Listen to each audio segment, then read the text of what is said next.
Hello दोस्तों, स्वागत है आपका मेरे इस यूट्यूब चैनल ब्लॉसम क्लासेस में। यदि आप हमारे चैनल को सब्सक्राइब नहीं किए हैं तो सब्सक्राइब कर लीजिएगा और बेल आइकन को भी प्रेस कर लीजिएगा, जिससे आपको हर वीडियो की नोटिफिकेशन सबसे पहले मिलेगा। दोस्तों, अगर आप क्लास 12th में पढ़ते हैं, अगर आपने कहीं प्रिपरेशन नहीं स्टार्ट किया तो आप हमारे चैनल से पढ़ाई कर सकते हैं। मैं बेसिक से लेकर फुल नॉलेज तक पढ़ाता हूँ। आप यहाँ से पढ़कर जो है अच्छा मार्क्स पा सकते हैं और अच्छे नंबर ला सकते हैं। ठीक है, चलिए देखते हैं आज की इस वीडियो को। आज की इस वीडियो में हम देखेंगे क्यूरी ताप और इससे रिलेटेड कई हेडिंग देखेंगे हम। ठीक है, चलिए देख लेते हैं। वह ताप जिस पर लौह चुंबकीय पदार्थ अन्य चुंबकीय पदार्थ के समान कार्य करता है क्यूरी ताप कहलाता है। यह चुंबकीय प्रवृत्ति के व्युत्क्रमानुपाती होता है। चुंबकीय प्रवृत्ति मतलब ये जाई एम है। जाई एम अनुक्रमानुपाती 1/T, ये आपका फार्मूला है। चलिए देख लेते हैं चुंबकत्व का परमाणु मॉडल क्या होता है। ये बहुत ही इम्पोर्टेंट है। ठीक है, चुंबकत्व का परमाणु मॉडल देख लीजिए। इस मॉडल के अनुसार सभी पदार्थ परमाणुओं से मिलकर बने होते हैं। परमाणु के अंदर नाभिक स्थित होता है, जिसके चारों तरफ एक निश्चित कक्षा में इलेक्ट्रॉन घूमते रहता है।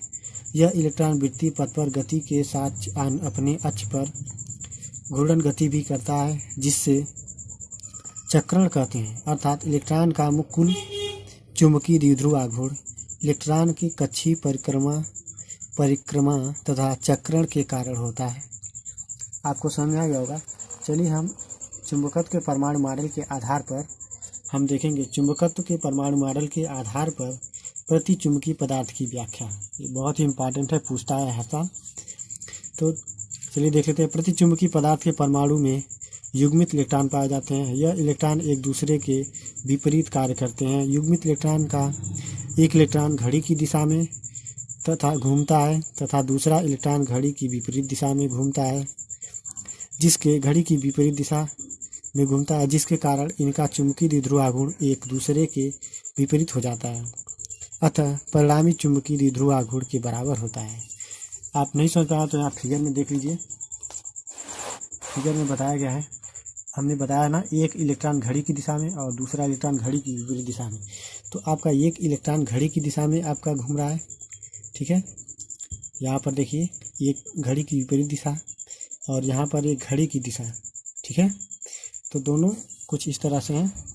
आगे क्या है, जब बाह्य चुंबकीय क्षेत्र लगाया जाता है, जब इन पर बाह्य चुंबकीय क्षेत्र लगाया जाता है तब युग्मित इलेक्ट्रॉन का चुंबकीय द्विध्रुव आघूर्ण बढ़ता है, जिसकी दिशा बाह्य चुंबकीय द्विध्रुव आघूर्ण की दिशा में होती है, तथा उस चुंबकीय द्विध्रुव आघूर्ण की दिशा घट जाती है जो बाह्य चुंबकीय द्विध्रुव की विपरीत दिशा में होती है। इस प्रकार पदार्थ बाह्य चुंबकीय क्षेत्र की दिशा विपरीत दिशा में चुंबकित हो जाती है। ठीक है, यहाँ पर देखिए, यहाँ पर फिगर के माध्यम से समझाया गया है। चलिए हम अब और देख लेते हैं इसके आगे क्या है। चुंबकत्व के परमाणु मॉडल के आधार पर अन्य चुंबकीय पदार्थ की व्याख्या। अभी तक आपने प्रति चुंबकीय पदार्थ की व्याख्या, अब अणु चुंबकीय पदार्थ की व्याख्या पढ़ लीजिए। अणु चुंबकीय पदार्थ में अयुग्मित इलेक्ट्रॉन पाए जाते हैं।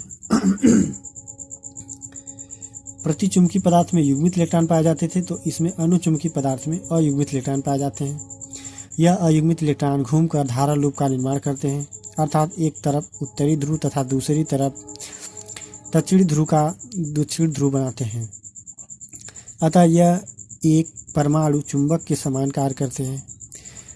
बाह्य चुंबकीय क्षेत्र के अनुपस्थिति में यह अनियमित रूप से व्यवस्थित होते हैं। इसलिए इनका परिणामी चुंबकीय द्विध्रुव आघूर्ण 0 के बराबर होता है। ये आप बहुत ध्यान से पढ़िएगा नोट्स बनाकर, क्योंकि बहुत छांट कर लिखा गया है इसमें। ठीक है ना।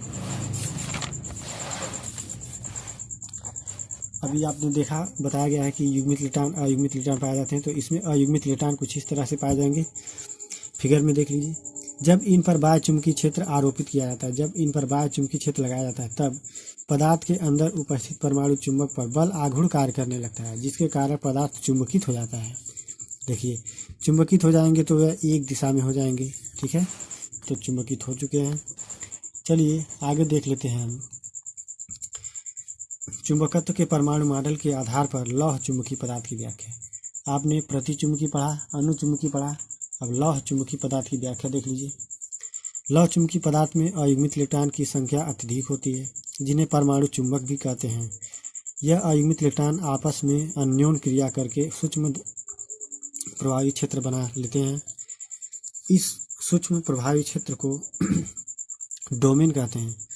प्रत्येक डोमेन के चुंबकीय द्विध्रुव आघूर्ण एक दिशा में होते हैं, परंतु अपने निकटवर्ती डोमेन की दिशा से विपरीत होते हैं। अतः बाह्य चुंबकीय क्षेत्र की अनुपस्थिति में इनका परिणामी चुंबकीय द्विध्रुव आघूर्ण शून्य हो जाता है। देखिए फिगर में कहा गया इनके डोमेन अलग अलग क्षेत्र मतलब विपरीत होते हैं, एक समान होते हैं, तो कुछ इस तरह से है, ठीक है ना। यहाँ पर देख लीजिए। फिर लौह चुंबकीय पदार्थ को दो प्रकार से चुंबकित किया जाता है। पहला, प्रबल चुंबकीय क्षेत्र लगाकर। जब लौह चुंबकीय पदार्थ को प्रबल चुंबकीय क्षेत्र में रखा जाता है, तब प्रत्येक डोमेन के प्रत्येक चुंबकीय द्विध्रुव आघूर्ण पर बल आघूर्ण कार्य करता है, जिससे वह क्षेत्र की दिशा में घूमकर चुंबकित हो जाते हैं। ठीक है, यह क्षेत्र की दिशा में घूमकर चुंबकित हो चुके हैं फिगर में। अब एक और देख लीजिए, दुर्बल चुंबकीय क्षेत्र लगाकर। दुर्बल चुंबकीय क्षेत्र लगाकर जब लौह चुंबकीय पदार्थ को दुर्बल चुंबकीय क्षेत्र लगाकर क्षेत्र में रखा जाता है, तब यह उस डोमेन का विस्तार करते हैं जो इसके क्षेत्र की दिशा में होते हैं। इस प्रकार पदार्थ क्षेत्र की दिशा में चुंबकित हो जाती है। फिगर के माध्यम से समझ लीजिए, ठीक है। जब लौह चुंबकीय पदार्थ को दुर्बल चुंबकीय क्षेत्र में रखा जाता है तो यह डोमेन का विस्तार कर लेते हैं, ठीक है, और इसकी दिशा इस प्रकार पदार्थ क्षेत्र की दिशा में चुंबकित हो जाते हैं। तो हो चुके हैं, ठीक है। आज के लिए बस इतना ही, मिलते हैं अगली वीडियो में। धन्यवाद। और आप नोट्स बनाकर पढ़ें, ठीक है।